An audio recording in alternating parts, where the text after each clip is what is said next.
Seja muito bem-vindo a esse canal Diário de um Bruxo. Eu sou o Breno Collins, sacerdote pagão, e essa é a primeira aula do curso de Magia Natural. Essa primeira aula é liberada para todos que queiram, que tenham esse interesse, esse chamado em conhecer, aprender e praticar a bruxaria, o paganismo. As próximas aulas, as pessoas que eu habilitar um e-mail, vão poder ver. Então, enfim, seja muito bem-vindo, assista a aula, comente o que você achar aí embaixo. Toda crítica construtiva é muito bem-vindo, todo elogio também. Já temos alguns alunos matriculados, por isso que eu comecei o curso. E quanto mais gente quiser fazer parte dessa família, aprender essa religião de puro amor e desenvolvimento, vai ser um prazer poder guiá-los da melhor maneira possível nessa aventura do conhecimento. Eu fiz aqui, a ideia inicial era escrever tópicos, para não esquecer de assunto nenhum, porque é um tema que quando eu começo a falar eu me empolgo. E eu me empolguei e acabei escrevendo a apostila inteira, da primeira aula. Então eu vou ler da forma como está aqui, das próximas eu passo a fazer desse jeito, faço tópicos. Mas enfim, vamos lá. A magia é um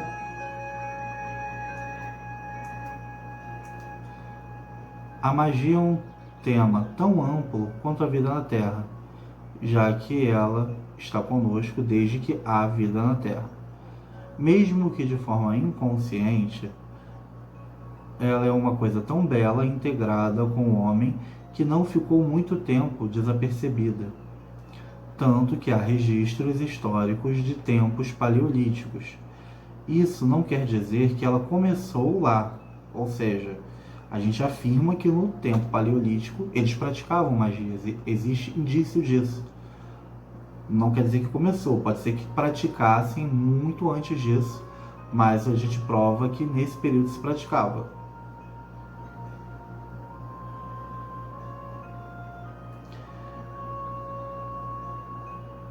Nesse curso, vamos filtrar o máximo possível o foco em magia natural, autoconhecimento e o culto aos ancestrais. É porque a magia é um tema infinito, Existem várias metodologias e práticas, desde os primórdios até hoje, e então a gente vai focar em magia natural, culto aos ancestrais, montagem de altar, as práticas, os calendários ritualísticos, para que a gente possa aprender de maneira rica esses temas. No meio pagão, a magia natural é confundida por ter práticas de manipulação energéticas utilizando ervas e pedras. Então é dito que ela se limita a isso e é uma base para ter mais facilidades em outras práticas. A parte de ser uma base não está nem tão errada.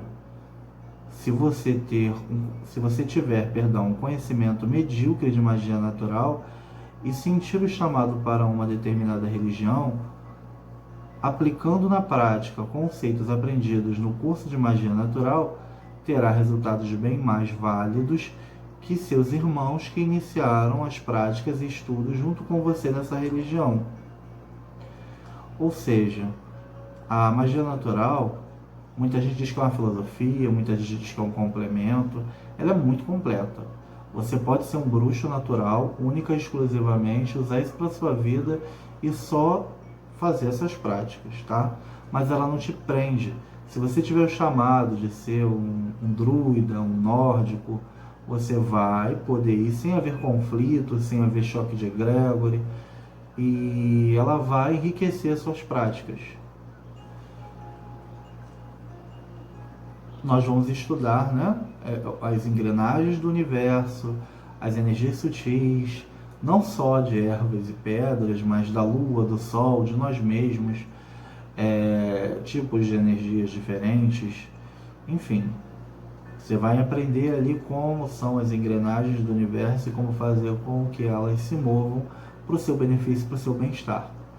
Você vai entender que você faz parte do universo e vai começar a agir para que ele responda a você de maneira mais eficaz.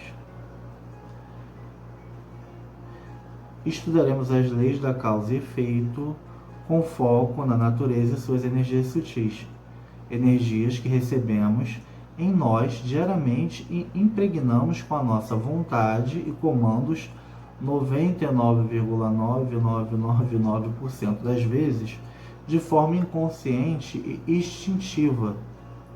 Tudo que se entende pode ser dominado, entenda o universo e o domine. Ou seja, querendo ou não, a magia está no ar e querendo ou não, ela está ali. Você está usando de maneira inconsciente, agora você vai tomar consciência de como ela funciona e você vai ver na prática, tá? Isso, assim, é um método científico de aplicar a magia a partir do princípio que você vai anotar ali como você age e o resultado do seu agir. E aí você vai passar a utilizar a magia natural. E aí você vai ver nítido e notório a diferença de como vai ser a sua vida depois que você começar a aplicar no seu dia a dia.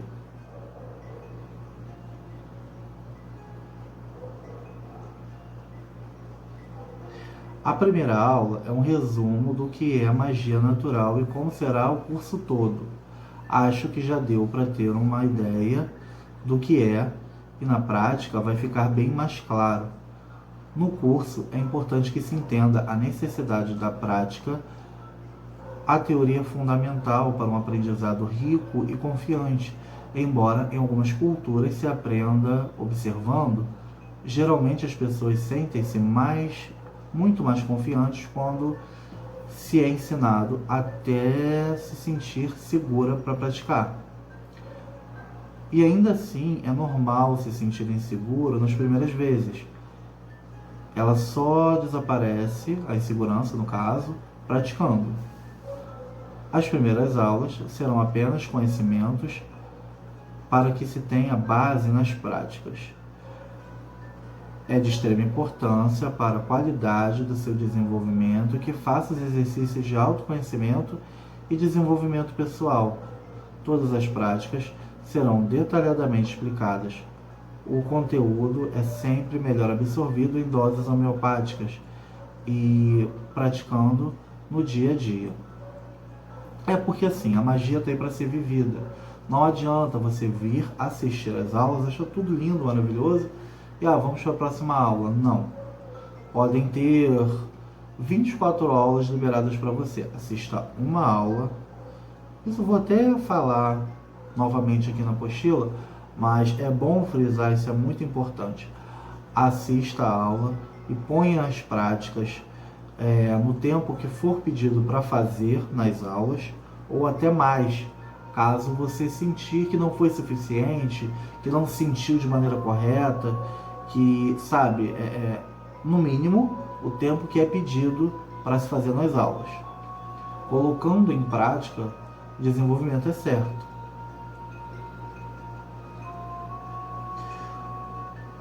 O modo de conexão com o universo e as práticas de manipulação energéticas ensinadas nesse curso dura 1 ano. Será suficiente para suprir as necessidades de quem ama a magia, sem a necessidade de iniciação nas artes místicas. Porém, se assim desejar, há a possibilidade da iniciação presencial no final do curso. Ficou entendido? Se não, deixe a sua dúvida nos comentários do vídeo. A dúvida de um pode ser muito esclarecedora para todos. É um espaço bem democrático, tá? Qualquer pessoa pode fazer qualquer pergunta, assim que possível eu venho, respondo, enfim. Eu sou uma pessoa bem acessível para todos. Até porque a magia é a minha missão de vida. Por mim, todo mundo era pagão. Claro que eu não vou ficar no trem pregando, porque é uma coisa de karma, né? Quem tem o chamado vai procurar, e nós que estamos no meio pagão, eu pelo menos me sinto na obrigação de passar o conhecimento e ensinar tudo que eu sei para esse irmão que tem essa paixão, que quer aprender, até porque eu sei o quanto é difícil. Infelizmente, no Brasil, a gente não tem um coven em cada esquina. As pessoas que são bruxos, iniciados, eles não têm assim uma boa vontade de ensinar quem quer aprender. Então eu sou bem aberto porque eu sei tudo que eu passei, tudo que eu tive que traduzir, tudo que eu tive que pesquisar, né? Eu acho que deveria ser mais acessível a quem queira. Enfim, vou abordar agora alguns temas que vão ser... Vou abordar agora uns temas que vão parecer simples, perdão, mas que são de grande tabu dentro do meio pagão. Vemos bruxos praticantes de muitos anos ainda confusos quanto a isso. Eu, particularmente, acho um pouco para ser motivo de tanta discussão. Mas como tenho certeza que vocês vão esbarrar nesses temas, vou tocar neles agora. É coisa de cotidiano do paganismo mesmo. Você vai entrar num grupo pagão de Facebook, de WhatsApp, esses temas é incrível. Vai passar 10 anos, sempre vão ser tocados, sempre vai ser tabu. É uma coisa que tanto o bruxo iniciante quanto o novo vai sempre ouvir, vai sempre falar. Então já vou expressar minha opinião com relação a isso, para quando esse tema aparecer, você não for pego de surpresa, né? Você é iniciante e aprender de forma errada algo, enfim. Primeiro, significado de ser bruxo, mago e feiticeiro. Parecem ser a mesma coisa, né? De uma certa forma são e não são. Vou explicar aqui, a explicação é bem grande. A Wicca e outras religiões neopagãs são vistas no Brasil como a religião da deusa. Não que não sejam, mas não é exclusivamente isso. Tomada por praticantes solitários com conhecimento teórico de fontes duvidosas na internet, a própria origem do sagrado feminino foi mal interpretada e repassada de forma errada aos novos praticantes, onde é dito que não existe bruxo, apenas mulheres têm intuição e podem ser chamadas de bruxas. Os homens, por serem racionais e lógicos, são magos. Na prática, mago não é o masculino de bruxa. Os homens podem ser tão sensíveis e intuitivos quanto eles se permitem ser. E as mulheres são tão inteligentes e capazes como qualquer homem. Inclusive, geralmente costuma ser mais, né? Uma coisa que eu não coloquei aqui, eu vou falar para não haver mal entendidos. A Wicca é uma religião maravilhosa, tá? Gardner, ele era um cara assim incrivelmente inteligente, estudado, ele sabia o que ele estava fazendo e ele fez uma religião muito completa. Na minha opinião, não é perfeita, tanto que os praticantes de Wicca hoje, algumas práticas tradicionais de Gardner, eles não faziam, eles não fazem. Sempre se fez, hoje em dia não se faz algumas práticas, principalmente na iniciação. Algumas regras não são colocadas. Eu não vou entrar nesse mérito, até porque eu nem Wiccano eu sou.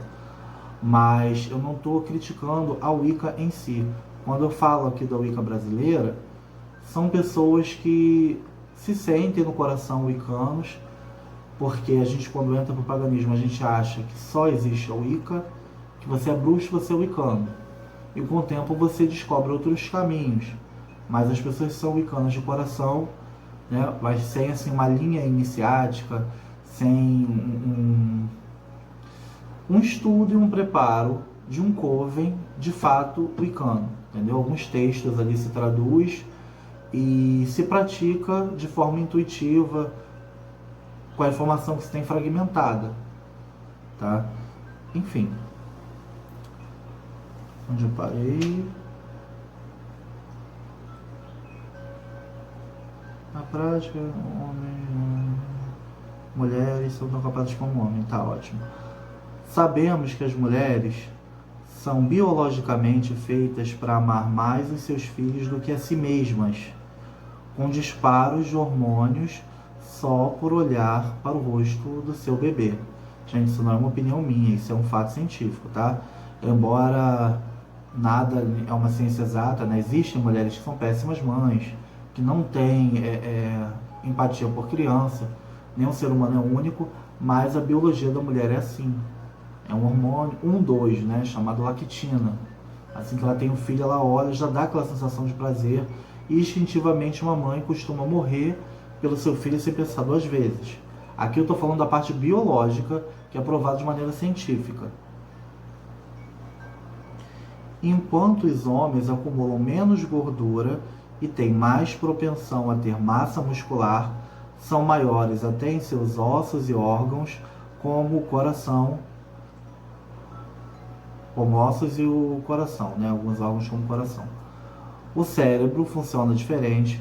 Um homem costuma ser mais objetivo e a mulher pensa geralmente mais influenciada pelas emoções e tem vantagens como fazer múltiplas tarefas e achar coisas com mais facilidade. É bom que fique claro que não estou dizendo que homens e mulheres são iguais. Sabemos que não são. Estou dizendo que ambos têm o mesmo valor e têm que trabalhar o equilíbrio do masculino, mas é importante, tá? Vou reler de novo.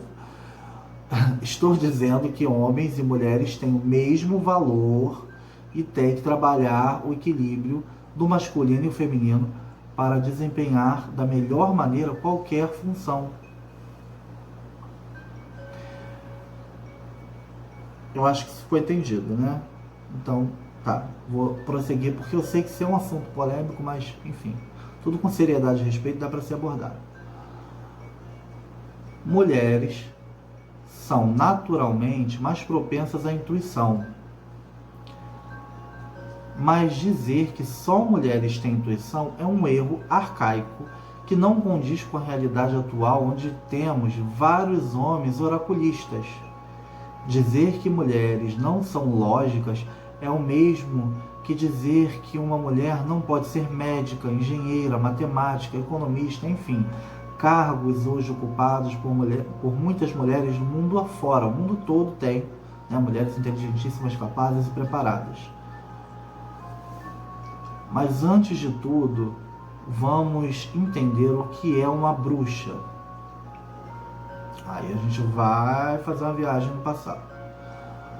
Roma tinha um sistema de crenças voltado para a astrologia. Era muito bom e completo. Com a expansão do território de Roma por Alexandre o Grande, a Grécia foi dominada, muitos países. Eles ficaram impressionados pela cultura grega no geral.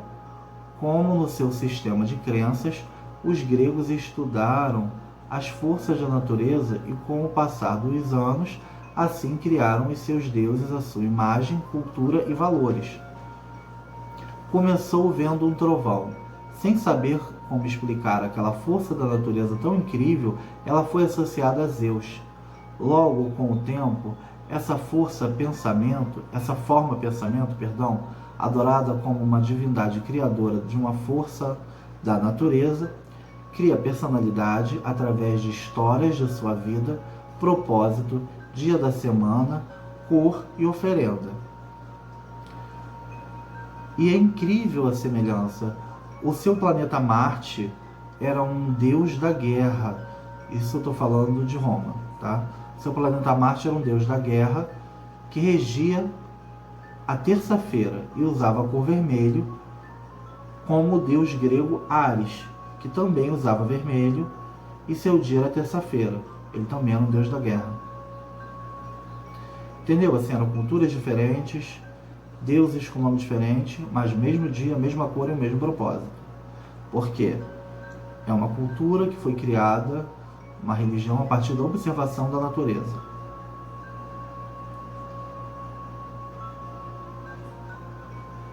Se mudarmos de continente, na África temos Ogum, orixá da guerra, que veste vermelho e o seu dia é terça-feira. Sabe qual a ligação dos países de origem de Ogum, Zeus e do deus Marte? Observar a natureza. Os povos conquistados por Roma eram vistos como cidadãos bárbaros de segunda classe que seriam submetidos às leis de Roma e teriam uma melhor qualidade de vida. Mas depois da Grécia, houve um maior respeito por esses povos e seus sistemas de crença eram respeitados e até aprendidos e sincretizados. E muita coisa foi sincretizada com Roma, muita coisa mesmo. Você via assim, deuses do Egito, o culto muito próximo aos deuses, os deuses gregos, né, que foram sincretizados e adotados por Roma, enfim. Roma entendia a importância da fé para um povo e o quanto isso era bom para a dominação desse povo. Então havia os campos elíseos, onde os heróis de guerra iam, dando uma recompensa, uma compensação para esses homens que davam a vida por Roma. As boas pessoas, tementes e obedientes também iam para lá. Só quem ardia no Tártaro eram as pessoas que descumpriam a legislação ou o código de moralidade imposto. Há quem ficasse vagando também. Por mais que se tentasse sincretizar as religiões, elas sempre tinham a sua autonomia e algumas coisas conflitantes com os interesses de Roma. Era um sistema de crenças muito bons, eram sistemas de crenças, usava-se muito o que a gente chama hoje de psicologia analítica. Mas, sim, usava-se para controlar as massas. Então o imperador Constantino teve uma ótima sacada: unificar todo o império, dominando por apenas uma religião. Porque, enfim, eram religiões diferentes, algumas conflitavam com os interesses de Roma, então vamos unificar tudo numa religião só? Vamos lá. Os ensinamentos de Jesus estavam bem populares na época, então ele foi escolhido para ser o mocinho. Constantino trabalhou com o que tinha, então trouxe vários conceitos pagãos para a igreja. O casamento é idêntico ao casamento celta, as festas são eternas, as freiras são eternas servas da deusa Estia, era uma cultura muito parecida. As meninas que eram iniciadas na entrega à deusa Estia, elas ficavam no templo como as freiras ficam, elas se mantinham castras durante um longo período da vida. Enfim, alguns sabás celtas foram introduzidos como Páscoa, Natal, São João, etc. Esses sabás, dentro do paganismo, eles são conhecidos com outros nomes que nós vamos estudar futuramente, tá? Inclusive tem até um exercício aqui do São João, que vocês vão conhecê-lo como Beltane. Mas enfim, isso é assunto para outro momento. A trindade egípcia foi trazida para elevar Jesus a Deus. Ele já tinha sido confundido em sua época pelos judeus com a profecia judia de um líder bélico que seria o seu Messias e lutaria com o exército para retomar a Terra Prometida. E para somar 3, foi inventado o Espírito Santo. A igreja era bem diferente de hoje. Os primeiros papas jogavam tarô. Com o tempo, a igreja mudou. O Império de Roma caiu e cada país tinha o seu regente e a sua autonomia. Mas a igreja permanecia cada vez mais forte. Era temida até pelos monarcas e, para se manter soberana e única, criou a Inquisição. Não havia uma Inquisição unificada. Eram pequenos grupos que investigavam algumas denúncias. A grande maioria das pessoas mortas, acusadas de bruxaria, foram mortas por autoridades locais em nome da igreja e não por padres da Inquisição, como se pensa. Deixa eu só explicar uma coisa. Eu convivo muito bem com pessoas da igreja, tá? Eu vou abordar esse tema aqui. Eu não estou fazendo uma crítica, até porque eu não sou católico. Eu estou falando fatos, tá? A Igreja Católica, ela foi criada alguns anos depois da crucificação de Cristo. Foi feito aos moldes pagãos, sim, porque tudo é feito, a mente humana entende, né? As coisas através de associação, referência. Eram as referências que tinham. Existiam essa trindade divina, Jesus, Deus, Espírito Santo, ela veio espelhada na trindade dos deuses egípcios, sim. Alguns deuses foram implementados, como Dianos Lúcifer, que também era um deus muito popular na época na Itália, virou o vilão da igreja. Enfim, precisava ser criada, foi criada. É uma religião que faz muito bem para todas as pessoas que nela estão se sentindo bem. Não estou aqui incentivando que vamos criticar a igreja. Não, nenhuma igreja é perfeita, nenhuma religião é perfeita, a minha não é. Enfim, estou focando na minha, mas estou contando aqui fatos históricos porque andaram juntas em um tempo, então não tem como falar de uma sem falar da outra. Elas foram muito marcadas no passado, mas não é uma crítica, são fatos históricos. Enfim. Padre da Inquisição. Tá, isso vou explicar porque está escrito, mas houve a Inquisição, realmente a Inquisição torturou, matou, mas a grande maioria das pessoas, elas não foram mortas pela Inquisição em si, mas por prefeitos, juízes, autoridades locais do governo, tá? A grande maioria foi por autoridades do governo, a grande maioria nem pagão, nem bruxo era. Foi morta por, sei lá, picuinha, rivalidade política, alguma situação do gênero.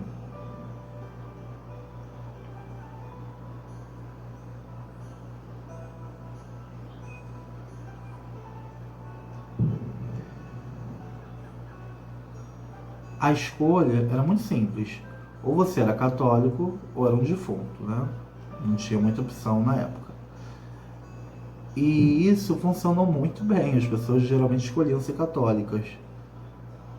A grande maioria das pessoas aderiram à fé católica. Nessa época surgiu a palavra...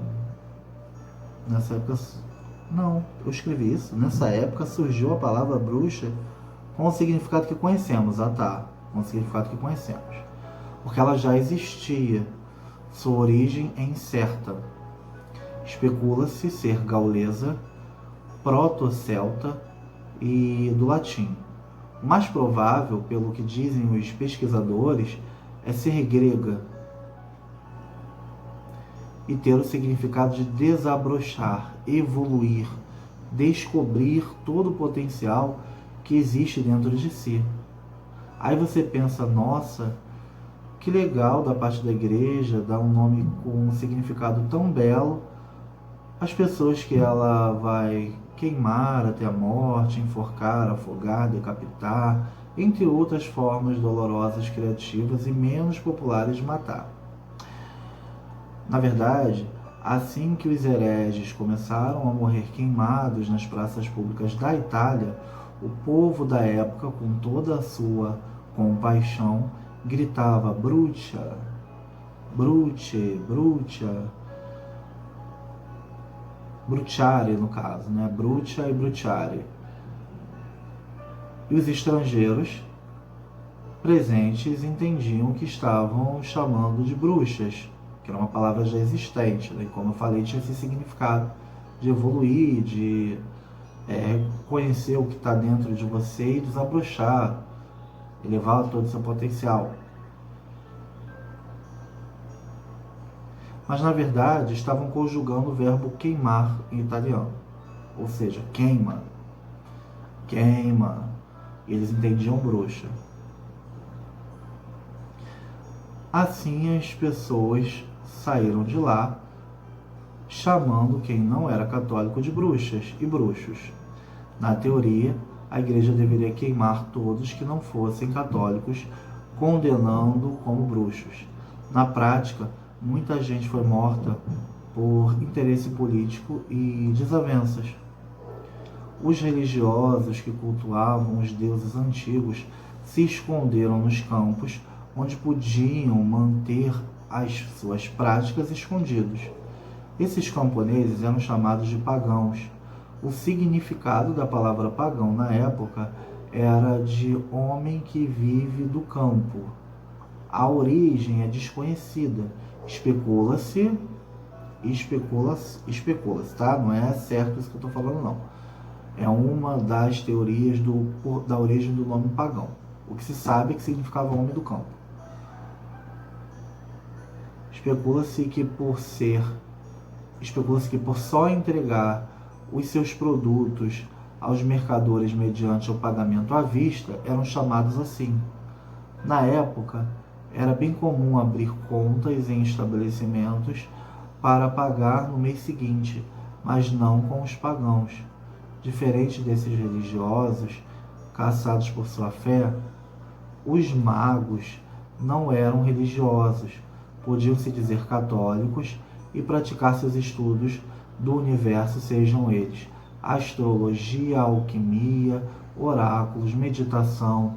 A manipulação energética era vista e executada de uma maneira científica, engessada e catalogada. Eram grupos secretos de estudos filosóficos com ordem, hierarquias, com membros da alta cúpula da elite intelectual e rica da sociedade. O clima era fraterno, com foco na evolução pessoal e coletiva, mas não se viam como religiosos, partindo do princípio que um bruxo é uma pessoa que comete práticas condenadas pela igreja. Um mago é um bruxo, sim. Considerando ali pelo clero, um mago, se eles descobrissem que você era um mago, você era queimado, igual qualquer curandeiro, igual qualquer celta, druida, nórdico, enfim. Porém, nem todo bruxo é um mago. Se você é um celta, você pratica o druidismo, se você pratica a magia nórdica, se você é wicano, você é um bruxo, não necessariamente um mago.